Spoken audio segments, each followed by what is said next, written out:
and or then negation, okay, connected, right? So here, what is a functionally complete set of connectives? It is a set of connectives, okay, like this, then this one. These are all set of connectives. So it is a set of connectives, okay, but அது functionally set of connectives இல்லையான்னு எப்படி நாம சொல்றோம்? By the definition, நம்ம ஒரு proposition எடுத்துட்டோம்னா, for example P cap Q, okay, P cap Q or P cap Q, P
இப்போ இந்த செட் நம்ம functionally complete சொல்லிருக்கோம். ஆனா ரெண்டு எலிமெண்ட் இருக்கு. பட் இந்த செட்ல நமக்கு எத்தனை எலிமெண்ட் இருக்கு? one element. So this one is called minimal functionally complete set, right? Otherwise known as short functionally complete set, right? Okay. Next one is normal forms. So நம்ம logical equivalence வந்து using the truth table, we already know. So truth table construct பண்ணி நம்ம ரெண்டு ஃபார்ம்ல ஈக்குவலண்டா இல்லையான்னு check பண்ணுவோம். For example P இந்த மாதிரி இருக்கு. ஓகேவா? இப்போ இந்த ரெண்டு ப்ரொபோசிஷனும் logically just writing it for an example, okay? Just logically equivalent இல்லையான்னு எப்படி செக் பண்ணுவீங்க? Truth table construct பண்ணுங்க, right? Truth table P Q negation Q இதோட truth table என்னென்ன values, இதுக்கு என்னென்ன values வருதோ அதே values தான் இதுக்கும் வருதுன்னா same result values, same truth values இருந்தா then we can say these two propositions are logically equal. Proposition என்ன தெரியல, statement, this expression na proposition. Okay, suppose more than two propositions, இப்போ ரெண்டு proposition னா நமக்கு வந்து equivalent பார்க்க முடியும். More than two னா what I mean is either PQR PQRS இதுவும் இருக்கலாம், or else இப்போ இதுல நான் ரெண்டே இருக்குன்னு சொன்னேன். இதே மாதிரி எனக்கு compound proposition நிறைய equivalence, இன்னொரு sum equivalence, அப்புறம் இன்னொரு இந்த மாதிரி எல்லாத்தையும் equivalent செக் பண்ண சொல்றோம். லாஜிக்கலி ஈக்குவலண்டா இல்ல, நல்ல கீழ அப்சர்வ் பண்ணுங்க. உனக்கு வந்து காம்பவுண்ட் ப்ரொபோசிஷன்ஸ்னா மீனிங் என்னன்னா இப்படியே இருக்கலாம். இல்ல ஜஸ்ட் நான் P Q மட்டும் தான் யூஸ் பண்ணிருக்கேன். P Q R ன்னா ட்ரூத் டேபிள் எவ்வளவு பெருசா இருக்கும்? நிறைய. P Q R னா இன்னும் நிறைய. ஓகே, அப்ப அதுவுமே நமக்கு டீடியஸான வரும். ட்ரூத் டேபிள் அதுவுமே டீடியஸான வரும். அது தவிர இப்போ எனக்கு மல்டிபிள் காம்பவுண்ட் ப்ரொபோசிஷன் கொடுத்து லாஜிக்கலி ஈக்குவலண்டா இல்லையான்னு செக் பண்ணுங்கன்னு சொல்றேன். You have to check. But using the truth table, it is a very tedious process to check the logical equivalence, right? So we have some other procedure for that. Okay, that is what called normal forms. You are just converting the proposition into normal forms. Propositions are now normal form, standard normal forms we are going to convert, right? Then only we can easily check the logical equivalence using the normal, whether they are equivalent or not. Logical form, the normal forms we can see, right? Okay, till this நம்ம என்ன proposition statement அப்படின்றத PQ னு notation கொடுத்தோம். But here after in this normal forms PQ are known as variables. Okay, அப்ப variable னா உங்களுக்கு என்ன mind வரும்? proposition. Proposition is denoted by the word variables in this section. Okay, so but what about the conjunction and disjunction? Conjunction is known as the product and disjunction is known as the sum. Let me repeat once again. Conjunction the and P and Q அப்படினு சொல்றோம். அந்த P and Q ல both P and Q should be there. So that will be known as product. Any one is enough, P or Q, any one is enough அப்படின்ற மீனிங்ல வரும்போது it is known as sum.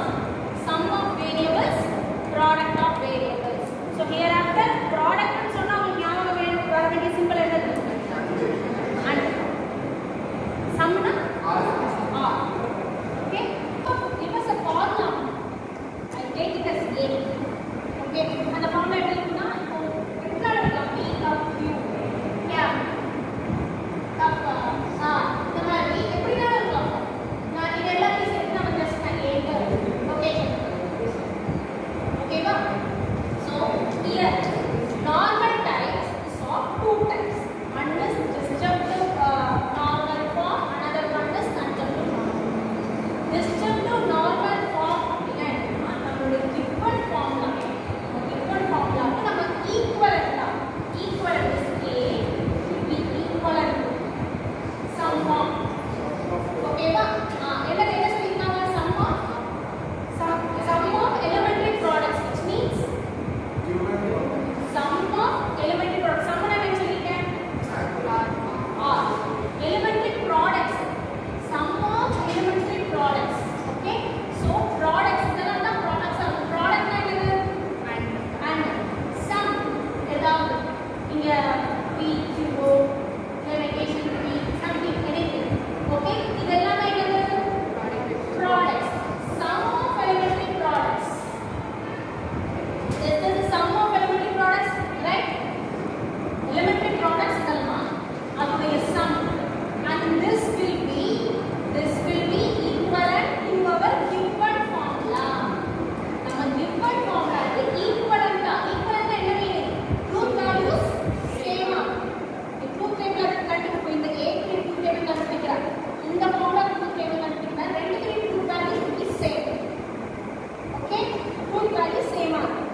formula கொடுத்துருவாங்க, compound proportion formula கொடுத்துருவாங்க.